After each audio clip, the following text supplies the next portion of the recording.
Well, Dustin, thank you very much for a job well done, bringing us up to date with the devastation that's occurred in Mozambique, Malawi, and Zimbabwe. Numbers a bit confusing. It is said that more than 1,000 people were left dead across Mozambique, Zimbabwe, and Malawi. An estimated 1.7 million people affected by the storm, with homes, villages, and entire towns submerged in flood waters. Cyclone Idai is truly one of the most destructive natural disasters in the region's recent history. Aid is pouring in from around the world. The United Nations Central Emergency Response Fund has allocated $20 million for aid. South Africa has sent a medical team from the South African National Defence Force. And the question that we're asking is, where is the response from the Southern African development community? And more importantly, is SADC itself equipped to respond to a humanitarian crisis of this nature?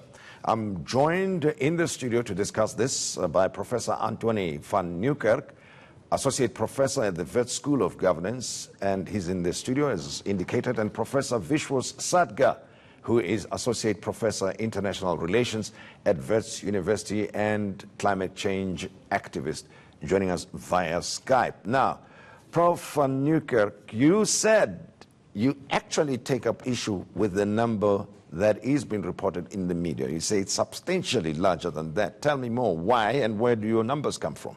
Yeah, so initial reports indicated a few hundred here and a few hundred there succumbing to their injuries, drowning mostly.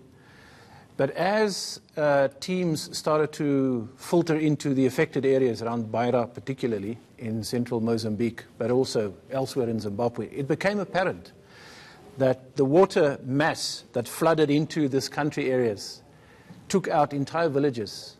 Beira itself, the second largest city in Mozambique, flattened.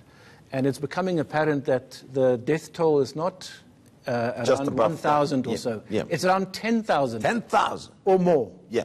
We don't quite know exactly what the number is. As the waters will start to recede or subside, we will be able to find out more. It's typical of this kind of natural disaster that we underestimate the numbers and over time find out that there's much more to be dealt with than we initially knew. This is very important, this statistic, the analysis, because it will help us with understanding how to respond as a region and as a global community. Now, if it's true that more than 1.7 million people have been displaced, tens of thousands at the point of starving, diseases coming in as people struggle to survive, then it becomes much more important to understand who's going to budget for the intervention that surely must come. Well, this is big devastation then, if those numbers get to be confirmed of more than 10,000 people who lost their lives. And of course, when one looks at the properties lost and the diseases that will follow as a result of this, you can imagine the scale of this devastation. Now, Professor Sadga, you tell me, I mean, why do you think that this cyclone occurred in the first place? I mean, we have learned about tsunamis, and we live in an era where it is reasonably possible to predict storms of this nature. The United States does this the whole time, and people get warned in due time to avoid certain areas or to leave certain areas. So why, it appears to me, though, that the region was taken by surprise? So, Tim, there's a couple of play here. I think the first is the narrative and how we understand what's happened. We are actually dealing with a shift in weather patterns on a planetary scale, i.e. extreme weather events. Like cyclones in the global north, they refer to them as hurricanes. In the Pacific Asian area, they refer to them as typhoons. These are directly related to climate change and a 1-degree increase in planetary temperature since pre the Industrial Revolution. Now, this has been documented by at least 5 rounds of scientific reporting by the International Panel on Climate Change. Last year, October 2018, they put out a very, very important report, a 1.5 degrees Celsius report. If you write, raising global alarm bells, that a heating planet is going to further induce and intensify these kinds of extreme weather events. Now, We've seen this happening in the global north. We've seen Katrina in 2005, devastating impacts, particularly for African-American communities. We've seen this with Hurricane Sandy in 2012, again, impacting on New York, etc. We've seen it in 2017, where at least 3 hurricanes, but particular Maria barrels through the Caribbean. It smashes into Puerto Rico. Trump gets the numbers wrong, of course, but 4,600 people perish in Puerto Rico. The cost and damage runs into billions. In the case of Puerto Rico, an estimated 90 billion. Now, we need to understand that this is the shift taking place, and this is the conversations we need to start having in our society, through the media, through our parliament, through public discourse, that climate change has arrived and it is going to get worse. The second point, though, is that we cannot just see this as a humanitarian issue. This is a climate justice issue. This gets to the heart of what has caused the shift in our climate. Now, we've had 150 years of industrial development driven by the global north using coal, gas, and oil. We are continuing to see use of these fossil fuels. I mean, Trump's America is the #1 oil-producing country in the world today, surpassing Saudi Arabia, surpassing Russia. This in the context where you have a scientific consensus that really have to be moving away from fossil fuels. So in the case of the shock in Mozambique, but also the El Nino-induced that the region has experienced, with about 29 million people rendered vulnerable or food insecure. What we are seeing is that the more fossil fuel extraction happens, and use and burning, the poor are going to get hit. So Africa is likely...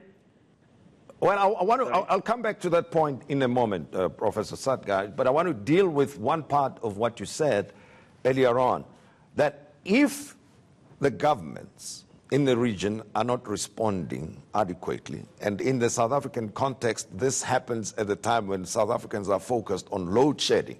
So I can imagine that a lot of them have not really paid attention to what's happened in the other 3 countries, right?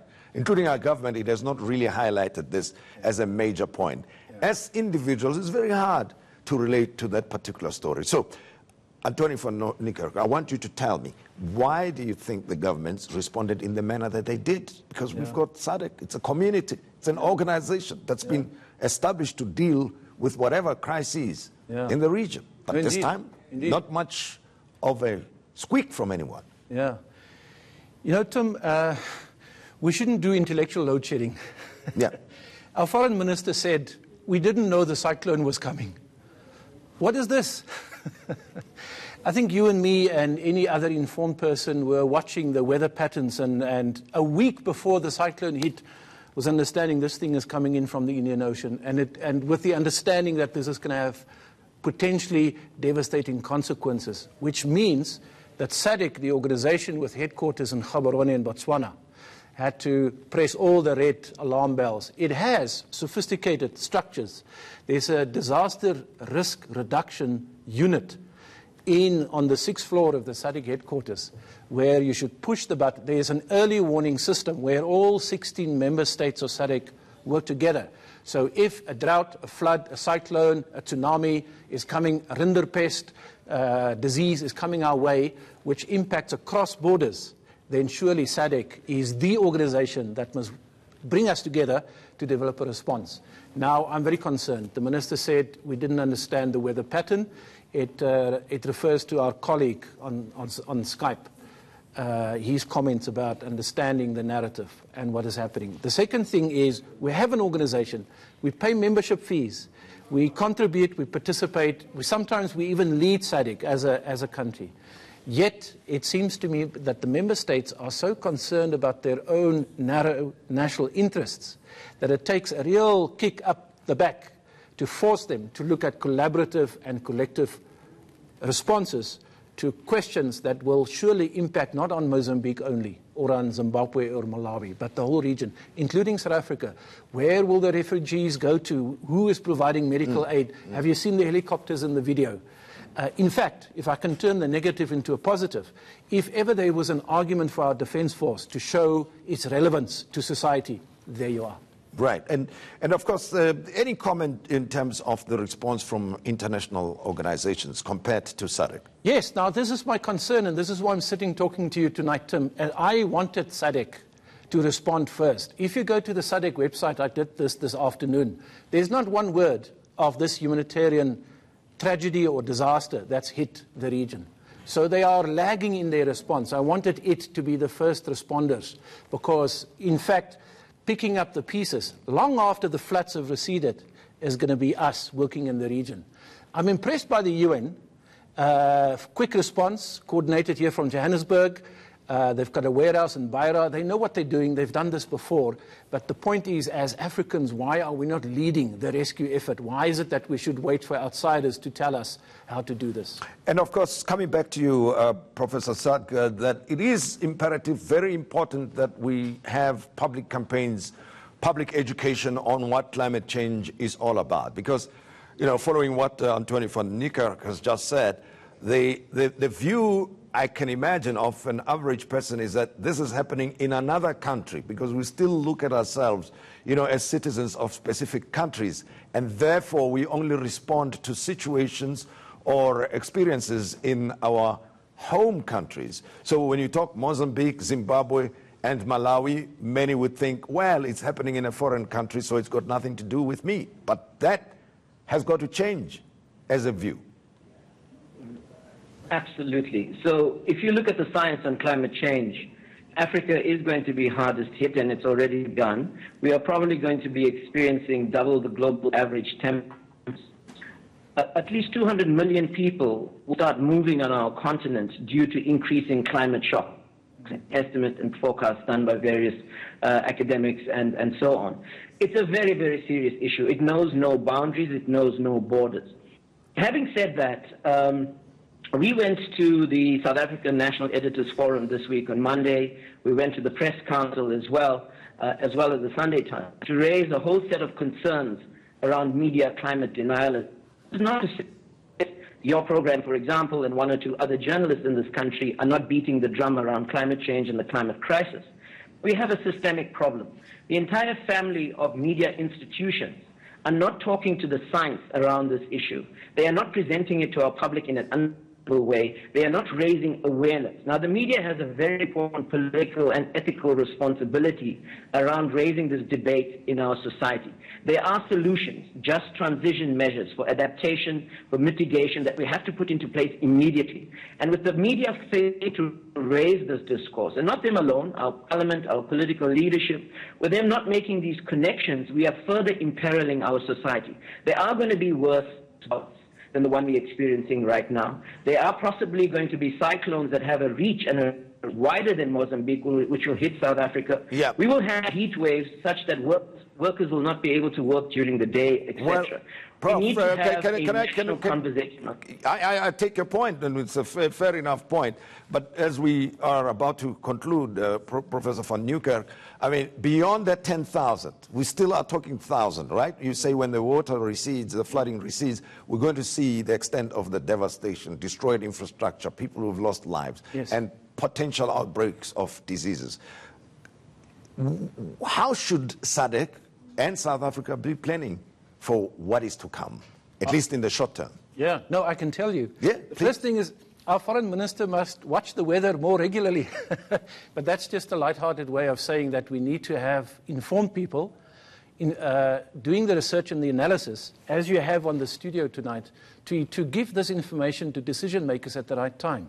So our DIRCO, our Department of Foreign Affairs, must be on speed when it comes to these challenges that we face in the region. The second thing is, I think it's very limiting to think that governments must respond to a crisis.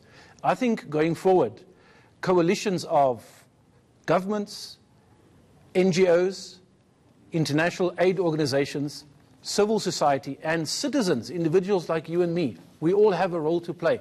And the private sector is critical in rebuilding these destroyed parts of Mozambique or, you know, half of Southern Africa. And so we need to find a compact or an agreement going forward.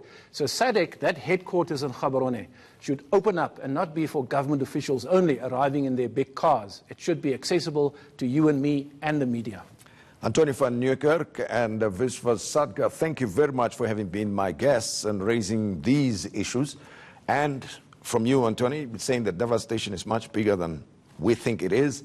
And of course, Professor Sadka highlighting the fact that climate change is here now and should be a matter of concern to all of us, and we should wake up and make sure that we can anticipate the devastation and challenges that we're going to face in the future. Up next, as we commemorate Human Rights Month in South Africa, music veteran and humanitarian Yvonne Chaka Chaka joins me in the studio to discuss how her celebrity life has been used for the public good.